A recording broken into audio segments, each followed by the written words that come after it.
شیعت کے لیے پہلی شرط ہے حلال زادہ ہونا. یہ وہی حرام زادوں کی نسل چلی آ رہی ہے، اس لیے وہاں شیعت کم ہے. صلوات پڑھیے محمد و آل محمد.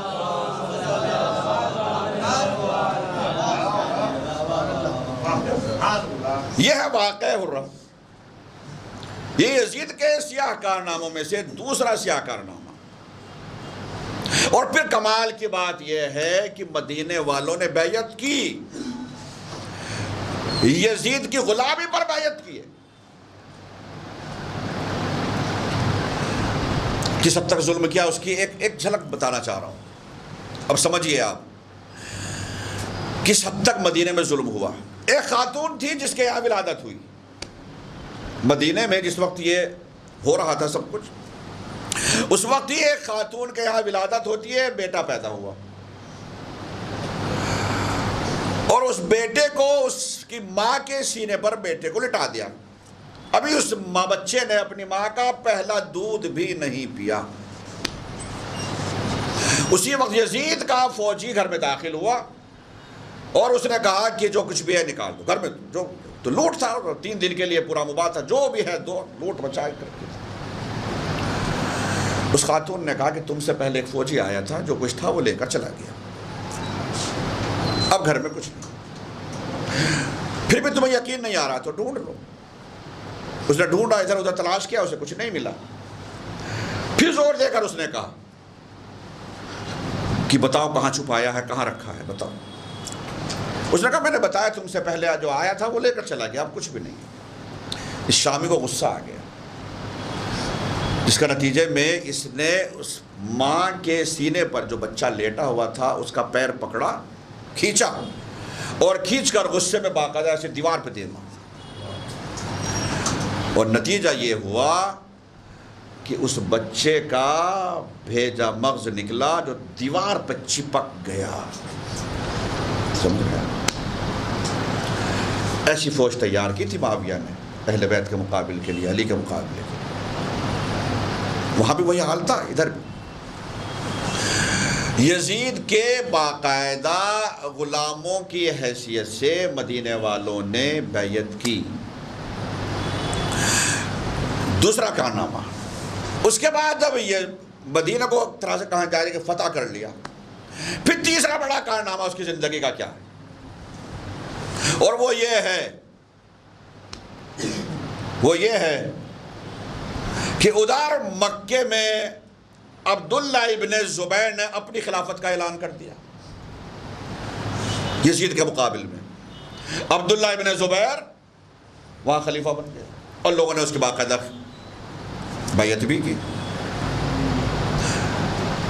یزید نے کہا کہ ایک کام کرو، اسی فوج کو حکم دیا کہ اب یہاں سے مدینے سے مکے جاؤ. اور یہاں سے مدینے سے فوج مکے جا. جب یہ مکے جا رہی تھی اسی وقت پہلے ہی مسلم بن عقبہ جو کمانڈر تھا وہ واصل جہنم ہو گیا، وہ مر گیا. مسلم بن عقبہ کے بعد اب پھر فوج کی ذمہ داری، ایک بہت مشہور لفظ ہے، آپ نے سنا ہوا نام ہے، اکثر ہمارے قوم کا افراد جانتے ہیں، حسین بن نمیر. کون ہے یہ شخص؟ جناب علی اکبر کا قاتل حسین بن نمیر. اب اس کو کمانڈر بنایا گیا مکے پہ چڑھائی کے لیے. اور جب مکے پہ چڑھائی ہوئی تو وہاں پر عبداللہ ابن زبیر کی جو فوج تھی وہ جواب دے گئی، اور عبداللہ ابن زبیر خود بھی اپنی جان بچا کر باقاعدہ حرم میں پناہ لے لی. اور اس فوج نے پورے مکے کو چاروں طرف سے گھیر لیا. آگ کے گولے برسائے گئے، خانہ کعبہ کا غلاف جل گیا، خانہ کعبہ کے اندر جو تبرکات انبیاء رکھے تھے وہ تک جل گئے. لیکن اپنی جان بچانے کے لیے عبداللہ ابن زبیر اور آل زبیر نے باقاعدہ پناہ لی خانہ کعبہ میں.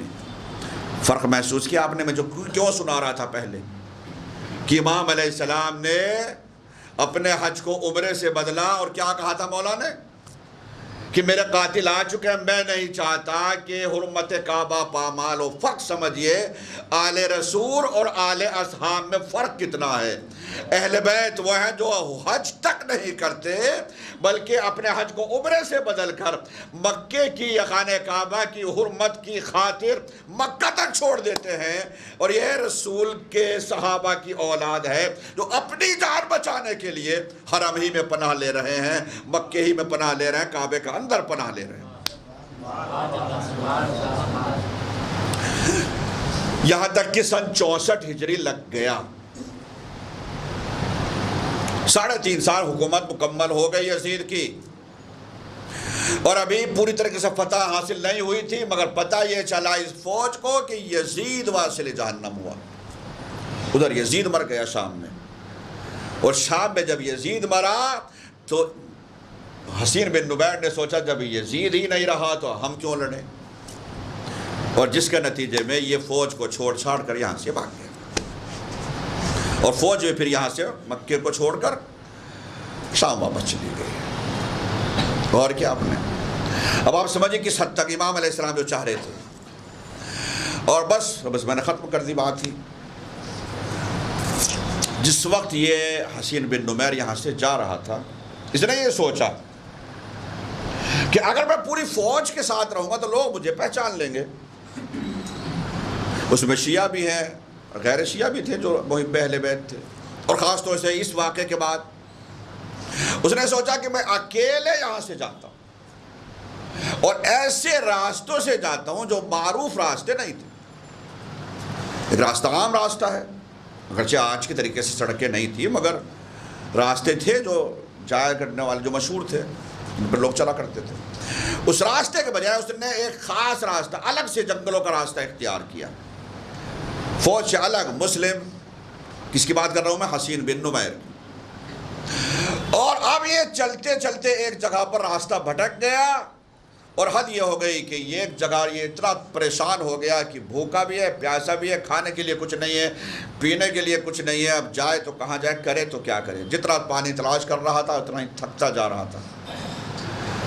اب نتیجہ یہ ہوا کہ اس نے دور سے ایک خیمہ لگا ہوا دیکھا، اور جب خیمہ لگا ہوا دیکھا تو اس نے سمجھ لیا کہ خیمہ ہے تو اس کا مطلب کوئی ہے، شاید اس کے پاس کچھ کھانے کے لیے مل جائے یا پینے کے لیے مل جائے۔ جیسے آگے بڑھا اور قریب گیا تو اس نے دیکھا کہ خیمے کے دروازے پر کوئی بزرگ ہے، ہاتھ میں ایسا بھی ہے، تسبیح بھی ہاتھ میں لیے ہوئے، اس کے جسم میں جان آئی واقعاً کہ ہاں ہے کوئی شخص، اب کچھ ہو جائے گا بھلا۔ لیکن جب اور قریب گیا تو اس نے پہچان لیا، اور وہیں سے اس نے اپنے گھوڑے کا رخ بدل دیا، اور جیسے ہی یہ واپس جا رہا تھا اس شخص نے آواز دی، آپ کہاں جا رہے ہو؟ واپس آ جاؤ۔ اس نے کہا شاید مجھے پہچانا نہیں، یہ خیمہ اور خیمہ کا جو مالک، یہ خیمے کے دروازے پر کوئی اور نہیں، ہمارے چوتھے امام تھے، امام علیہ السلام خیمے کے دروازے پر جو جنگل میں صحرا میں۔ امام علیہ السلام نے کہا واپس آ جا۔ اس نے سوچا کہ پہچانا نہیں، واپس آنے لگا۔ جب واپس آیا امام نے کہا کہاں جا رہا ہے، کیا پریشانی ہے؟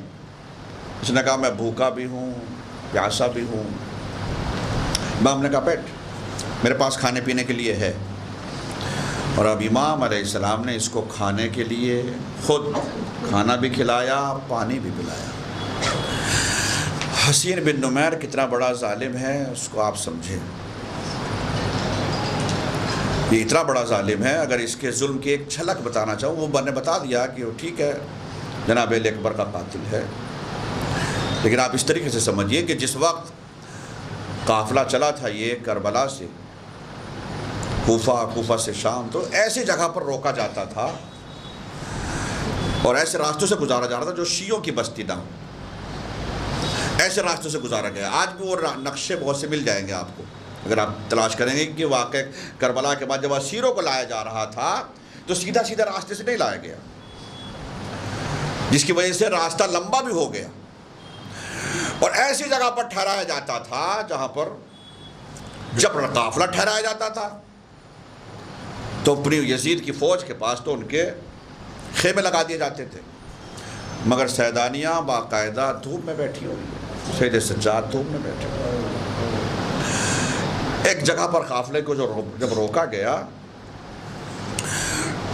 تو سیدانیہ دھوپ میں موجود ہیں، سید سجاد بیٹھے ہوئے ہیں، اور اسی وقت ایک خیمہ ہے، وہ خیمہ اسی حسین بن نمیر کا ہے۔ خیمہ جس انداز سے ہے اس کے پیچھے اس خیمے کا سایہ پڑ رہا ہے۔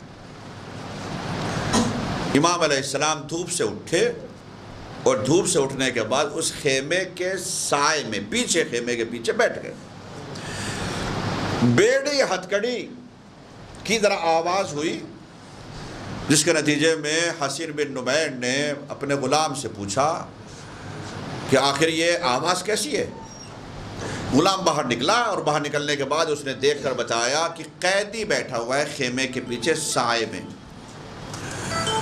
اس نے کہا کہ اس سے جا کر کہہ دو کہ ہم عرب ہیں، یہ ہماری شان کے خلاف ہے کہ کوئی شخص قیدی بھی ہمارے خیمے کے سائے میں بیٹھے۔ غلام نے آ کر امام علیہ السلام تک پیغام پہنچایا۔ امام نے فرمایا کہ یہ لوہے کی ہتھکڑیاں بیڑیاں میری دھوپ کی تمازت کی وجہ سے گرم ہو چکی ہیں، بس اتنی دیر بیٹھ رہا ہوں کہ میری بیڑیاں، یہ میری ہتھکڑیاں ٹھنڈی ہو جائیں۔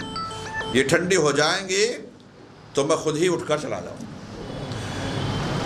غلام نے جا کر پیغام پھر پہنچا دیا، مگر نتیجہ یہ ہوا کہ اس نے کہا کہ نہیں، جا کر کہہ دو کہ ہمارے خیمے کے سائے سے اٹھ جاؤ۔ میرے عزیزو، یہ ظالم خود اٹھ کر آتا ہے اندر سے تازیانہ لیے ہوئے، اور لانے کے بعد ایک مرتبہ کہتا ہے کہ خیمے کے سائے سے اٹھ جاؤ ورنہ میں تمہاری مجھ پر اتنے تازیانے برساؤں گا۔ اس منظر کو سیدانیہ دیکھ رہی تھی۔ ایک مرتبہ قریب آئی شہزادیاں اور فرمائے سید سجاد تم اس ظالم کے خیمے کے سائے سے اٹھ جاؤ، ہم تمہارے ہتھکڑیوں کو، بیڑیوں کو اپنے آنسوؤں کے ذریعے سے ٹھنڈا کر دیں گے، مگر تمہارے پشت پر یہ تازیانے پڑیں یہ ہم سے دیکھا نہیں جائے گا۔ اب سمجھ گئے آپ یہ کتنا بڑا ظالم ہے؟ آج یہی ظالم ہے جو یہ مکے سے چلا ہے، بھوکا بھی ہے، پیاسا بھی ہے، چوتھے امام کے خیمے کے دروازے پر پہنچ گیا۔ امام علیہ السلام نے اس سے پوچھا کہ کیوں جا رہا ہے، کیا ضرورت ہے؟ ایک مرتبہ کہتا ہے بھوک بھی لگ رہی ہے، پیاسا بھی ہوں۔ امام علیہ السلام نے اس کو کھانا کھلایا، اپنے ہاتھوں سے اس کو پانی پلایا، اور جب چلنے لگا امام علیہ السلام نے اس کو 20 ریال بھی دیے یا 20 درہم دیے، کچھ پیسے بھی دیے، یعنی کہ راستے میں تو ضرورت پڑے گی، یہ پیسے بھی رکھ لو۔ اور اس کے بعد امام نے کہا، جب یہ سوار ہو کر چلنے لگا، امام علیہ السلام نے اس سے کہا کہ دیکھو تمہارا گھوڑا بھی تھکا ہوا لگ رہا ہے، اپنے سواری کو چھوڑ دو، یہ تازہ دم میرے پاس گھوڑا موجود ہے، تم یہ میرا سواری کو لے کر چلے جاؤ۔ ظالم تھا، مگر ایک مرتبہ یہ بھی پسیج گیا، اور امام علیہ السلام سے فرماتا ہے کہ شاید آپ نے مجھے پہچانا نہیں، مجھے شاید آپ نے پہچانا نہیں جو آپ میرے ساتھ اتنا کرم فرما رہے ہیں۔ امام علیہ السلام نے فرمایا حسین بن نمیر میں تجھے کیسے بھول سکتا ہوں، ایک ایک ظلم تیرا مجھے یاد ہے، تو میرے بھائی علی اکبر کا قاتل ہے۔ ایک مرتبہ کہتا ہے پھر آپ میرے ساتھ اتنا کرم کیوں فرما رہے ہیں؟ امام نے فرمایا جو تو نے اپنے آباء و اجداد سے سیکھا وہ تو نے ہمارے ساتھ کیا، جو ہم نے اپنے آباء و اجداد سے سیکھا ہم وہ تیرے ساتھ کر رہے ہیں، آج تو ہمارا مہمان ہے۔ میرے عزیزو، بس یہ ایام عزا ختم ہو رہے ہیں، اور دیکھیں کس طریقے سے مصیبتیں، کس حد تک مصیبتیں۔ میں ایک چھوٹی سی مصیبت اور ذکر کر کے مجلس کو ختم کر رہا ہوں۔ امام علیہ السلام ہاتھوں میں ہتھکڑیاں، پاؤں میں بیڑیاں ہیں، اور جس وقت اس قافلے کو اسیر کر کے یزید کے دربار میں لایا گیا، وہ 2 جملے اور مجلس ختم ہے میرے عزیزو۔ شبر اللعین نے تعارف کرایا بیویوں کا، 1 رسن ہے اور 12 گلے، اور ایک مرتبہ ہر ایک بیوی کا جب تعارف کرا رہا تھا آخر میں کہتا وہذہ سکینہ بنت الحسین، یہ حسین کی بیٹی سکینہ ہے۔ سکینہ کا نام ظالم نے سنا تو ایک مرتبہ اس کی نظریں بھی رک گئی اور کہتا ہے سکینہ میں نے سنا ہے کہ تمہارے بابا تم سے بڑی محبت کیا کرتے تھے۔ سکینہ نے کہا ہاں ہاں میرے بابا مجھ سے بڑی محبت کرتے تھے، میں بھی اپنے بابا سے بڑی محبت کیا کرتی تھی۔ اس وقت تک مجھے نیند نہیں آتی تھی جب تک میں اپنے بابا کے سینے پر نہیں سو جاتی تھی۔ ایک مرتبہ ظالم کہتا ہے سکینہ دیکھو یہ سامنے جو تشت ہے اس میں جو یہ تشت کے اندر جو سر ہے یہ تمہارے بابا ہی کا کٹا ہوا سر ہے۔ اگر واقعا تمہارے بابا تم سے اتنی محبت کرتے تھے تو میں تب جانوں جب تم اپنے بابا کو آواز دو اور یہ کٹا ہوا سر تمہاری آغوش میں آ جائے۔ میرے عزیزو ذرا سوچیں کیا بیٹیاں اسی لیے ہوتی ہیں کہ باپ کی محبت کا امتحان پیش کریں، مگر بھرے دربار میں یزید کے سکینہ اپنے باپ کی محبت کا امتحان دے رہی ہے۔ جیسے ہی ظالم نے کہا سکینہ نے اپنے جلے ہوئے دامن کو پھیلا دیا، ننھے ننھے ہاتھوں کو آسمان کی جانب بلند کر کے کہا اے میرے پروردگار یزید ہماری محبت کا امتحان لے رہا ہے، میرے اللہ مجھے دربار یزید میں رسوا نہ کر دینا۔ پھر متوجہ ہوئی باپ کی طرف، بابا آج ہماری محبت کا امتحان ہے، بابا میری آغوش میں آ جائیے۔ جیسے ہی سکینہ نے کہا سر حسین بلند ہونا شروع ہوا، ایک منزل پر گیا، بھرے دربار میں تمام بیٹھے ہوئے افراد اس منظر کو دیکھ رہے ہیں، ایک منزل پر گیا اور اس کے بعد یہی سر تھا جو سکینہ کی آغوش میں آ گیا۔